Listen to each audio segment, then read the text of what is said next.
end to fighting against the Iraqi army, it would seem that the hard part was over.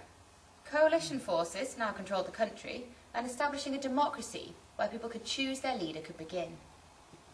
I think you're right, but while Saddam Hussein was alive, his supporters would continue, of course, to cause problems. That's right. Some people in Iraq didn't see the coalition forces as liberators. Some saw them instead as an enemy army occupying their country. And so when they saw locals helping the Americans out by joining their police force or the army, they actually saw them as traitors to Iraq. You're absolutely right. And this, of course, often led to things like attacks on police training bases. And the US effectively hoped that by capturing Saddam Hussein, they would show his supporters that they couldn't win, they couldn't replace him, and they'd stop fighting. Let's see this next one. You are looking at some of the first pictures from inside Saddam Hussein's hideout. Good evening. New details emerging in the capture of Saddam Hussein. Today, President Bush said Hussein will stand trial and the Iraqi people will be involved in his judgment. ABC's Sonia Crawford has an update. This is the spot Saddam Hussein called home when U.S. forces caught up with him over the weekend. A mud hut, a lean-to, and this hole in the ground. When he was alerted to danger, he'd run to it and wedge himself inside. It has its own ventilation duct and electricity. Started talking when he came out of the hole. He said, "I am Saddam Hussein, President of Iraq, and I'm willing to negotiate." And the rejoinder from one of our soldiers was, President Bush sends his regards. The president had another message. Good riddance. The world is better off without you, Mr. Saddam Hussein. I find it very interesting that when the heat got on, you dug yourself a hole and you crawled in it. And our brave troops, combined with good intelligence, found you. With Saddam captured and an end to all-out war in Iraq, can we look back at the conflict and say that we did the right thing? Well, we're here now with Peter Noah from the International Relations Institute. Hello, Peter. Hello. So, Peter, was the war justified? It's a good question, and one that's been continually asked. Some have argued that the military have put pressure on the CIA to make it look like there were weapons of mass destruction there. Some think that they were desperate for a war in Iraq. Others argue that the oil companies have put pressure on the government. They believe that they wanted access to the oil reserves there. Finally, some conspiracy theorists, like Michael Moore in his film Fahrenheit 9/11, have argued that building firms put pressure on the government to invade Iraq so they could be paid to build Iraq back up again after the war. Well, one source said that the government had been aiding opposition groups in hostile regimes. That's the Iraqi government had been aiding opposition groups in hostile regimes. But the document that the British government used jazzed this statement up and said that the Iraqi government had been supporting terrorist organisations in hostile regimes. They made the Iraqi government look worse than perhaps it really was.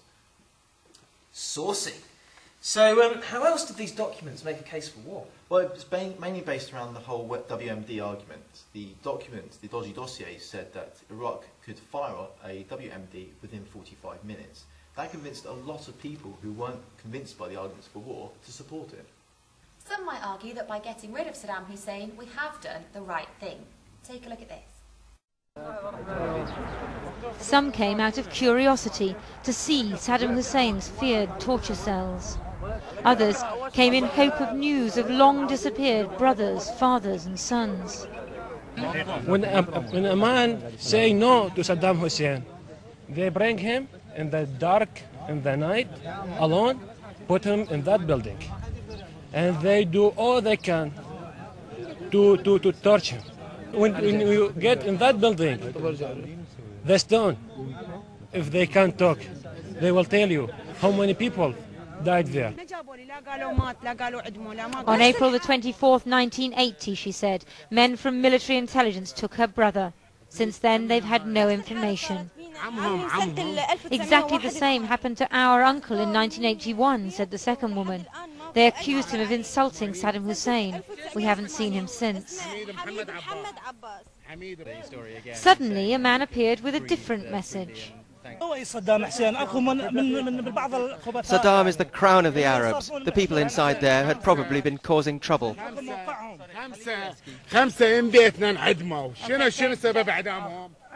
Saddam Hussein executed 5 of my family, cried the other man.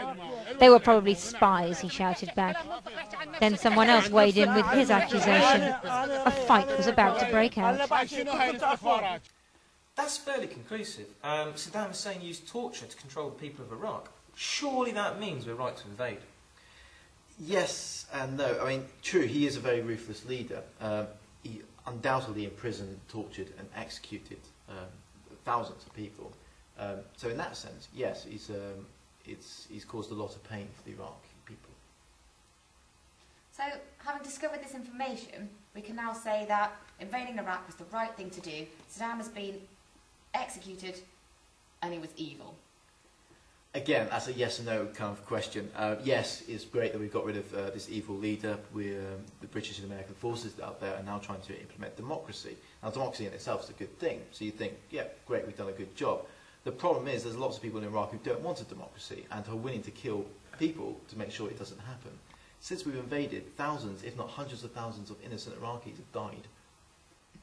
People who wouldn't have died had Saddam Hussein stayed in power. That's right. And if one of the reasons why we invaded Iraq was to get rid of a cruel leader, though, some people will argue, well, why stop there? There's lots of countries around the world with quite cruel leaders.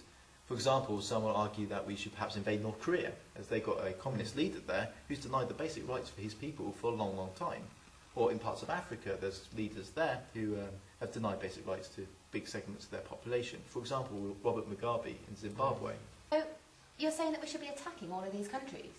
No, but I think if we use the excuse that we're saving Iraqi people from their horrible leader, then people will rightly ask why not save other people from cruel leaders in other countries. Very interesting points. Thank you for your insight, Peter. It's been very, very informative. So the question is, were we right to go to war with Iraq, even though there were no weapons of mass destruction? It's a complex question, and one that will continue to be asked long into the future. The Iraq War may prove to be the most significant of the 21st century. Thanks for watching. I'm Brian Brilliant. And I'm Wendy Wonderful. Goodbye. Goodbye.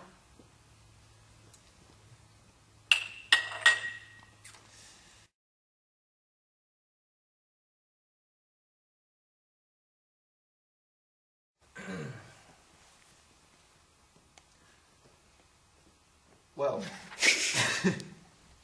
you don't need to quote I do! Oh, yeah. Okay. I'll let you on. Well, one go. Well, what? What are you laughing? Just like you did some dance. This is exactly how I dance. Is it? Yeah. Right. I need a small. As you can see from this clip, the US launched around 1,700 airstrikes on the Iraqi capital of Baghdad with the intention of scaring the Iraqi military into surrendering. These bombings were designed to cause some tactical destruction, but also to look incredibly fierce. At the same time... Sorry, I forgot. I can't be doing that because it's going to pick up on yours. You will be. So, how did this all begin? It all began when American intelligence agencies such as the CIA began... So, did these tactics work?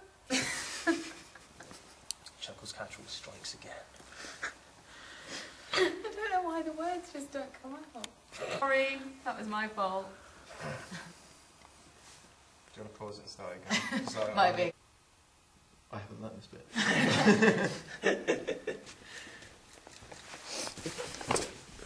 Do you want to... So, you're saying that we should be attacking all these countries? Once again, you're out of shot. I renew my line and everything. Not important enough to be in shot all the time, Jane. It's a wish. Oh, look, she's laughing again. Chuckles, chuckles, chuckles. Your fault. It's not my fault. Is it my fault? No, Henry, no, it's not. Thank you. Did we get that on camera? It's not my fault. Can we cut it again? Because it's going to be a really big fire.